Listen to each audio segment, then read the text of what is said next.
And bring in Jonathan Fowler, who joins us live from Amman in Jordan. Jonathan is the spokesperson for UNRWA. Jonathan, thank you very much for your time. It's good to speak to you again. What's your reaction to what you've heard in court so far today?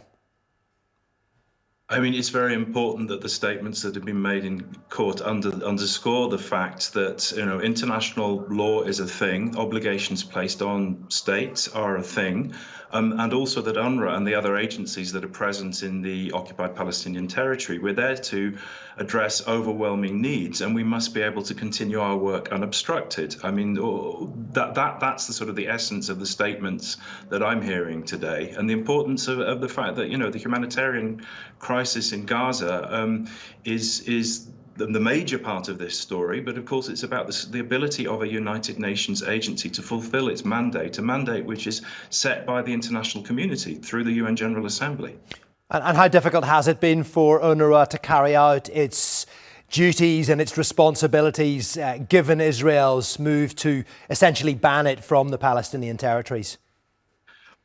Yes, indeed. I mean, it's extremely difficult. I mean, I want to emphasize that we are committed to staying and delivering. We are not going anywhere, and we're committed to fulfilling our mandate. And that mandate is humanitarian in times of conflict, but it's also about human development. We provide relief, social services, water, sanitation, education, and healthcare.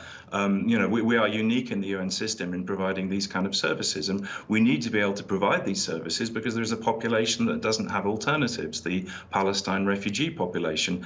The difficulty is, of course, and one part of the Israeli legislation is to ban UNRWA's activities on what Israel considers to be its sovereign territory, and that's a matter of dispute under international law, of course, but that means that the risk of shutting down our schools and our clinics in East Jerusalem, and we've already received illegal closure orders for our schools in East Jerusalem, which would deprive hundreds of children of their right to education. And then when it comes to the rest of the West Bank and also the Gaza Strip, that there's a no contact policy. In other words, Israeli officials are not allowed to have contact with UNRWA. And that complicates our work, the safety and security of our staff in operating, but also if we need to bring in supplies, into the West Bank, for example, but of course also in the Gaza Strip, where, no aid has been allowed in at all since the 2nd of March, which is absolutely scandalous, and the human consequences on the ground are appalling. But in the event that aid is permitted to flow in again, how will we be able to operate if these laws are maintained, given that we are the largest humanitarian agency on the ground and the backbone of the international operation? Yes, and we will no doubt hear fairly overwhelming evidence of the situation on the ground in Gaza, with the UN agencies saying that famine is imminent, or the conditions for famine are imminent. Israel will have a chance to also submit essentially its defence of this. It will argue that Hamas was infiltrated UNRWA, and therefore its reasoning for shutting down the organisation in the Palestinian territories. How does UNRWA respond to those claims?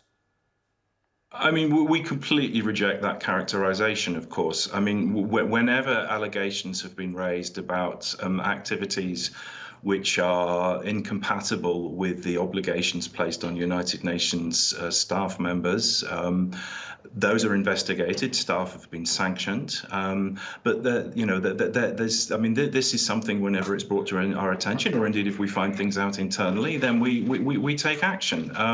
The issue here is that there's a complete tarnishing of the entire agency for political reasons, fundamentally. We're talking about an agency of 30,000 people plus across the region. If we receive allegations, for example, the United Nations system investigated allegations against 19 staff members last year.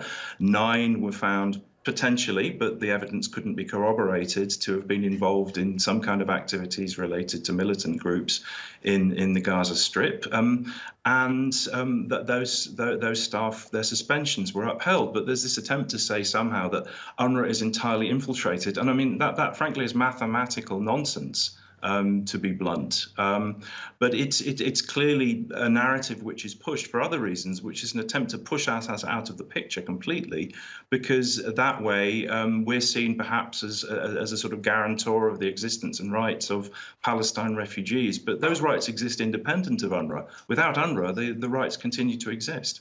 Yeah, a very significant week, you suspect, for the International Court of Justice and all of those in the Palestinian territories. Jonathan, thank you very much indeed for joining us on day one of those hearings.